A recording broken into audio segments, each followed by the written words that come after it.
Tormageddon, a name that strikes terror into the hearts of all loyal servants of the Emperor and heretics alike. To truly understand his tale, we must descend into the darkest chapters of the Horus Heresy, that cataclysmic civil war which tore the imperium of man asunder and sowed the seeds of 10,000 years of unrelenting strife. This is a chronicle of betrayed brotherhood, of oaths shattered like brittle ceramite, and of demonic abominations born from the ashes of once noble virtue. We begin at the very heart of treachery, the slaughter on Istvan III.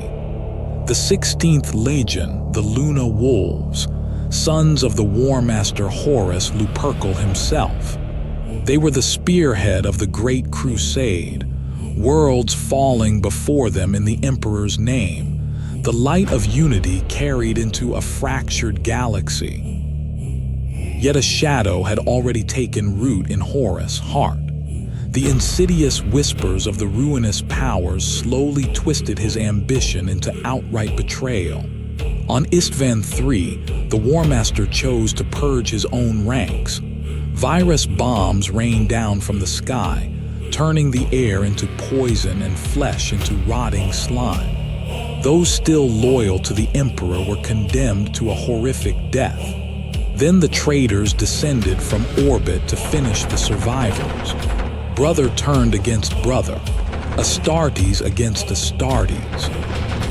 In the ruins of the Coral City, one of the most horrific fratricidal massacres in human history unfolded. Blood flowed in rivers, the screams of the dying echoed among the rubble, and the sky turned black with smoke and ash. At the center of this inferno stood Tormageddon, captain of the 2nd Company of the Luna Wolves. Tariq was more than just a warrior. He was the very soul of the Legion, a man whose razor-sharp wit rivaled the edge of his chainsword, whose laughter could cut through even the heaviest gloom of battle. He sat upon the Mournival, the sacred council of 4 captains who advised Horus directly, tempering the Primarch's judgments with honesty, humor, and unyielding truth. Tariq embodied the Legion's jesting heart, the one who could lift the heaviest burden with a sharp quip or a wry smile. His devotion to the Emperor burned brighter than the stars themselves and overshadowed the growing hubris of Horus.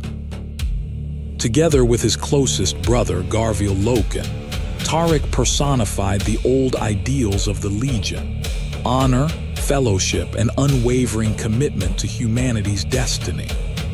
On Istvan III, loyalty became a death sentence.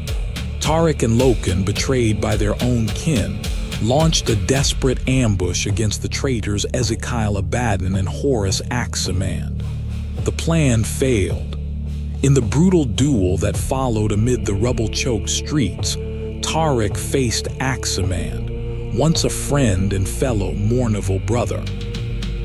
Blades rang through the ruins, sparks flew from power armor as the 2 captains traded savage blows. Tariq fought with the fury of the Forsaken, his chainsword howling like a beast unleashed. Yet Aximand, blinded by Horus' dark promises, delivered the killing strike. Tormageddon fell. His body collapsed among the debris, his blood staining the poisoned earth. In his final moments, perhaps he managed one last jest, a defiant chuckle in the face of encroaching oblivion. But death was not the end for Tariq. A fate far worse than death awaited him. Like scavenging hyenas, the traitors harvested Tariq's gene seed and fragments of his broken body. These sacred relics, the genetic legacy of an Astartes, were taken by Erebus, the treacherous first chaplain of the Word-Bearers, a master manipulator who had long sown the seeds of chaos across the legions. Erebus carried these grim trophies to Calth, the site of the Word-bearers' infamous ambush against the Ultramarines. Deep beneath the planet's surface, amid the thunder of orbital barrages and the wails of the dying, he performed a blasphemous summoning ritual. The air grew thick with warp corruption, reality itself buckling as Erebus chanted forbidden words in ancient tongues. He wove together gene seed from fallen loyalists, salamanders, Raven Guard, Iron Hands, and traitors from the Istvan V massacre. Yet at the center of this abomination lay Tariq's essence, shards of flesh and echoes of a soul, saturated with the horror and betrayal of Istvan. From this unholy union burst forth Tormageddon, a demon, a grotesque spawn of warp energy and mortal remains. He roared into existence,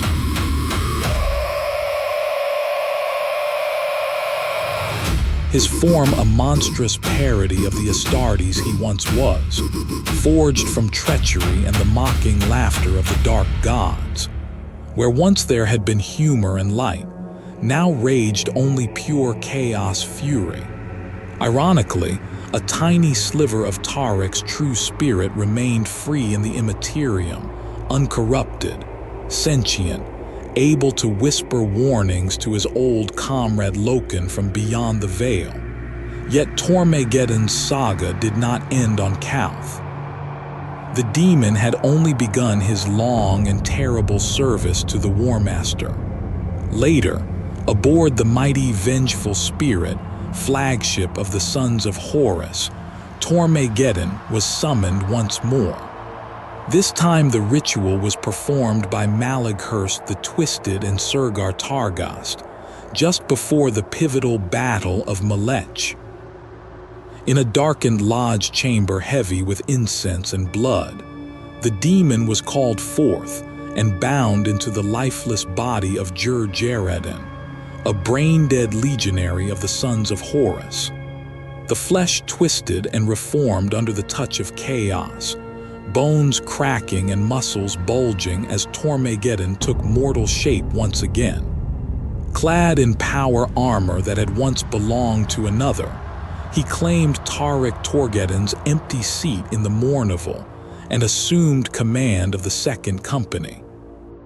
No longer the jesting captain beloved by his brothers, he had become Horus, monstrous guardian, a creature steeped in the unquenchable wrath of the warp. After the bloody campaign on Malech, Tormageddon clashed with the Knight Saren, a secretive brotherhood of loyalist Astartes assembled by Malkador the Sigillite.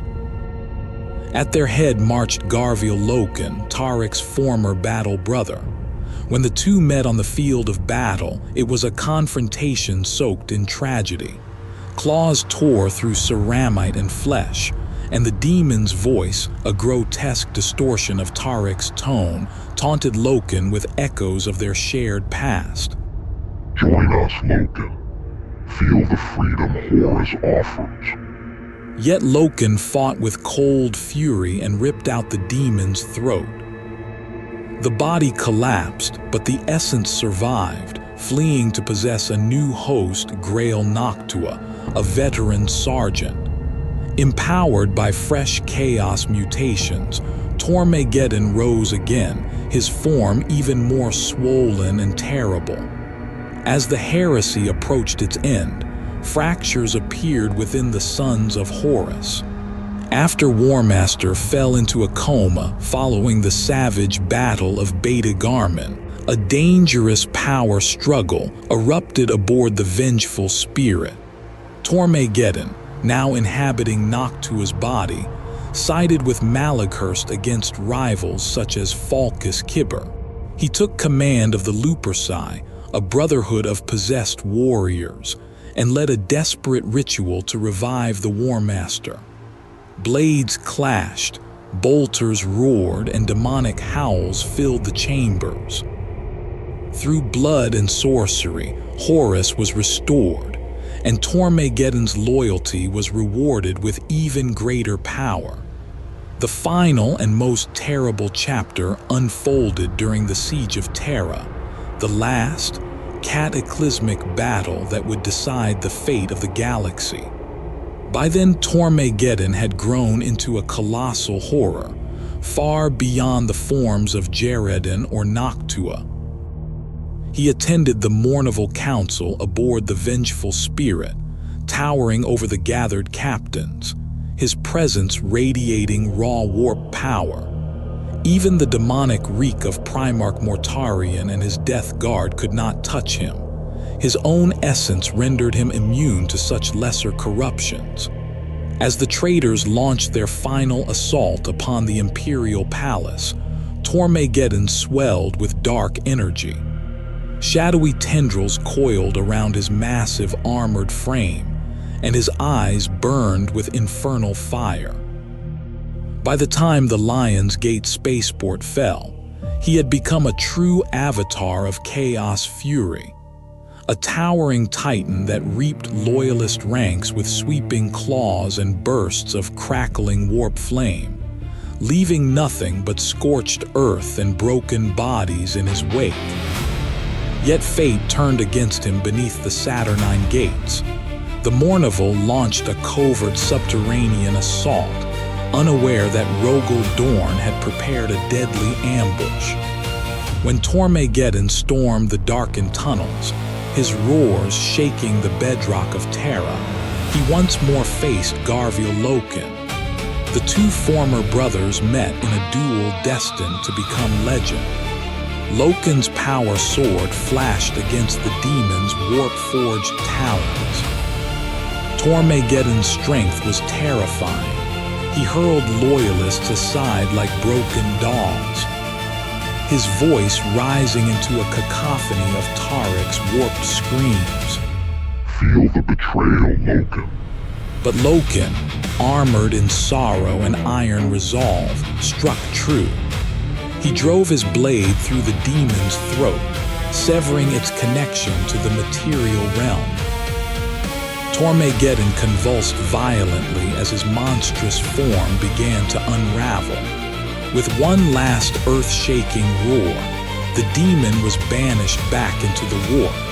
Tormageddon fell, yet the echo of his roar still lingers across the ages, a grim and eternal warning that in the darkness of the far future, there is only war.